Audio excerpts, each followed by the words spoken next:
आपने महान योद्धाओं की गाथा तो सुनी ही होगी, जिसमें से एक थे बारबरिक, जिन्हें आज हम खाटू श्याम बाबा कहते हैं, जो भीम के पोते और घटोत्कच के पुत्र थे, जिनमें इतनी असीम शक्तियां थी।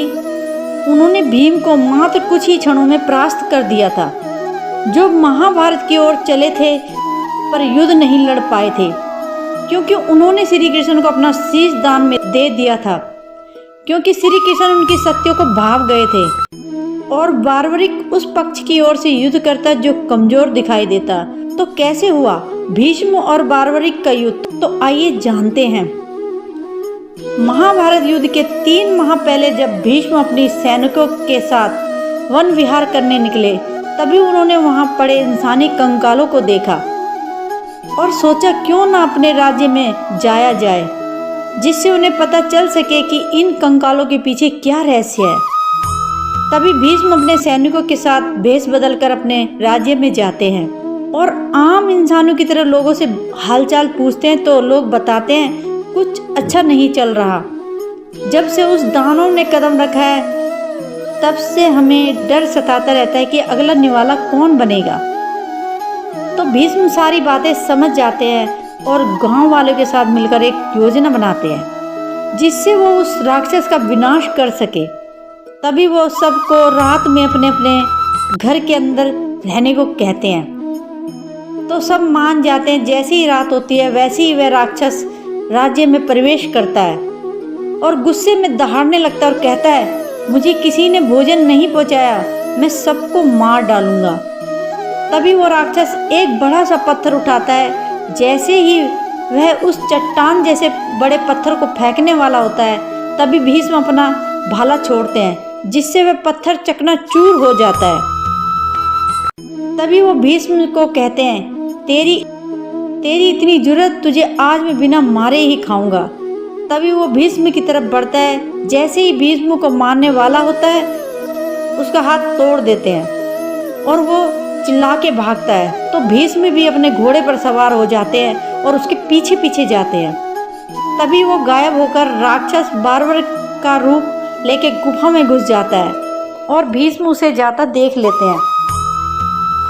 और उसी बीच बारबरिक शेर से युद्ध करके आते हैं, जिसके कारण उनके हाथ में चोट लग जाती है। तो बारबरिक उसी समय गुफा से बाहर निकलते हैं। तो भीष्म सोचते हैं कि यह वही राक्षस है और भीष्म अपना भाला बारबरिक की तरफ फेंकते हैं। तभी बारबरिक को अंदेशा हो जाता है और वह उस भाले को पकड़ लेते हैं और अपनी कलाई मारकर उसे तोड़ देते हैं और कहते हैं कि किसकी इतना दुस्साहस कि ये भाला मेरी तरफ फेंका। तभी भीष्म कहते हैं कि ये मेरा शस्त्र है और मेरे शस्त्र को इतना आसानी से कोई नहीं रोक सकता, तुमने इसको कैसे रोका। तभी बारबरिक कहते हैं, तुम मेरी शक्तियों का अंदाजा नहीं लगा सकते। और तभी भीष्म कहते हैं कि ऐसी शक्ति का कोई महत्व नहीं जो मासूमों की जान ले। तभी बारबरिक कहते हैं, मौन रहो, तुम्हें अंदेशा भी है, तुम क्या बोल रहे हो कायर इंसान। तभी भीष्म को अत्यंत क्रोध आ जाता है और वह गदा लेकर बारबरिक की तरफ बढ़ते हैं और युद्ध का आह्वान करते हैं। तभी बारबरिक भी अपना गदा लेकर उनसे युद्ध करने लगते हैं। दोनों के गदे की टकराने की आवाज बहुत भयानक ध्वनि उत्पन्न कर रही थी। उनके बीच युद्ध चलता रहा। कभी बारबरिक उन्हें गिरा रहे तो कभी भीष्म। तभी भीष्म को गदा मारते हैं तो भीष्म के शरीर में इतना बल होता है जिससे उनका गदा टूट जाता है।